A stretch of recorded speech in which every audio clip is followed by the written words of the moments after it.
40% BC రిజర్వేషన్లు కల్పించిన తర్వాతే స్థానిక ఎన్నికలు జరపాలి అని ప్రభుత్వాన్ని డిమాండ్ చేసిన BRS MLC Kalvakuntla Kavitha.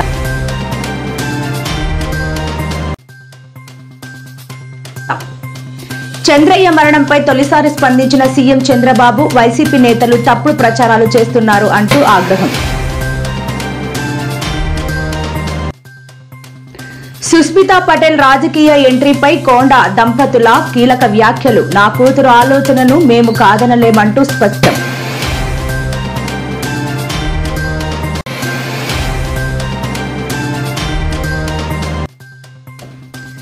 CM నివాసం వద్ద యోగాసనాలతో నిరసన చేపట్టిన టీచర్లు తమ సమస్యలు వెంటనే పరిష్కరించాలంటూ నినాదాలు.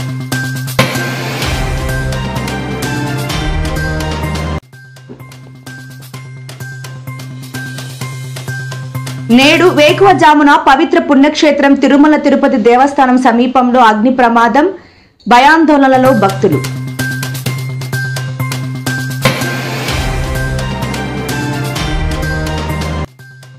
తెలుగు ప్రజలకు అలర్ట్. జులైలో సాధారణం కన్నా ఎక్కువ వర్షాలు పడే అవకాశం వెల్లడించిన ఐఎండీ అధికారులు.